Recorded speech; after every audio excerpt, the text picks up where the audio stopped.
ایک جنگل میں ایک چڑیل رہتی تھی۔ اس کا جنگل میں ایک گھر تھا جہاں وہ رہتی تھی۔ وہ چڑیل خونی چڑیل کے نام سے جانی جاتی تھی کیونکہ وہ بچوں کا خون پیتی تھی۔ وہ ہر مہینے 7 قریبی گاؤں میں جا کے ایک چھوٹا بچہ پکڑ کے لاتی تھی اور اس کا خون پی کے اسے مار دیتی تھی۔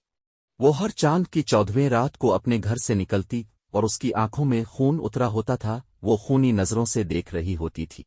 وہ 14ویں رات کو اپنے گھر سے ساتھ والے گاؤں کا رخ کرتی۔ اس کی تلاش بچہ ڈھونڈنے کے لیے ہوتی تھی۔ وہ کسی کا بچہ اس کے گھر سے لے کے آتی، پھر بچہ لے کے جنگل کا رخ کرتی۔ وہاں جا کے بچے کا خون پی کے اس کی طاقت میں اضافہ ہوتا تھا۔ بچوں کی مائیں اپنے بچے کھونے پہ بہت روتی تھیں۔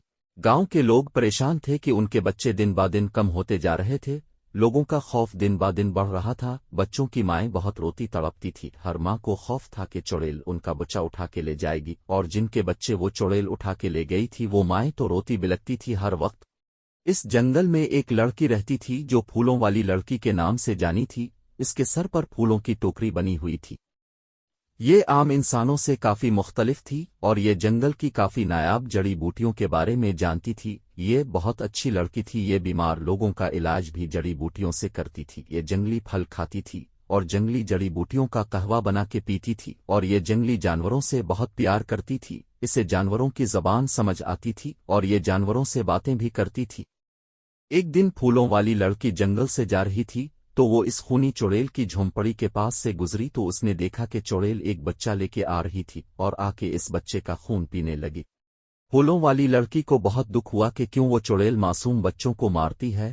ان بچوں کی مائیں کتنا روتی تڑپتی ہوں گئی۔ وہ سوچ رہی تھی کہ وہ کیسے ان معصوم لوگوں کی مدد کرے، تو وہ جنگل کے جانوروں کے پاس گئی اور ان سے کہا کہ اس جنگل میں ایک چڑیل ہے اور وہ بچوں کا خون پیتی ہے۔ ہم سب کو مل کے اسے مار دینا چاہیے تاکہ لوگوں کے بچے بچ سکیں۔ اس جنگل میں ایک سانپ رہتا تھا، لیکن وہ بہت اچھا سانپ تھا۔ وہ لوگوں کو نقصان نہیں دیتا تھا۔ وہ پھولوں والی لڑکی اس سانپ کے پاس گئی اور اس سے بھی مدد مانگی۔ اس نے اس سانپ سے کہا کہ میں اور جنگل کے جانور مل کے چڑیل کو مارنا چاہتے ہیں۔ اس سلسلے میں ہمیں آپ کی بھی مدد کی بھی ضرورت ہے کیونکہ وہ چڑیل بہت طاقتور ہے۔